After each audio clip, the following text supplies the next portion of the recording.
Samsonov going tonight. We presume that Martin Jones will go tomorrow.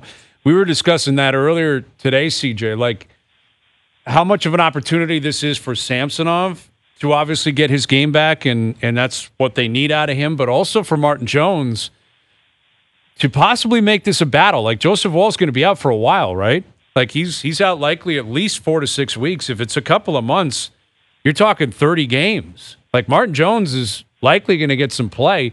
And if Samsonov plays the way he has, throughout the season and Jones steps in and plays really well, I don't think Sheldon Keefe would feel any obligation to just hand starts to Samsonov. Like he'll go with the hot hand.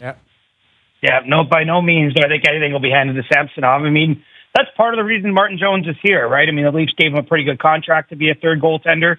But, this guy spent the last, whatever number of years in the NHL, played a lot last year in Seattle. And I think he saw an opportunity here just coming to a situation where, Samsonov hadn't totally proven himself, that, even as strong as the season was last year.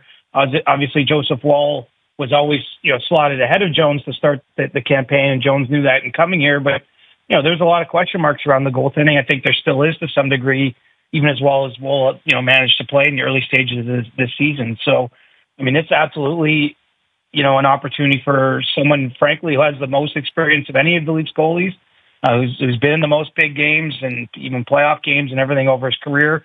I don't know at this stage, what he's got left, how well he can perform in that window of time, but I don't think that anything is promised. I mean, Samsonov will get everything be leaning in his direction right now, at least until it isn't, right? And if he falters, there's a lot of games on the schedule, which I think helps Jones as well. There's just all these sort of back-to-backs or, 3 and 5 day kind of situations where you're going to be wanting to spread around the playing time. And, certainly if he plays well, which he did in that brief bit of relief in Ottawa when Woll went down, I think there is absolutely a chance for Jones to become, an important part of this Leafs season.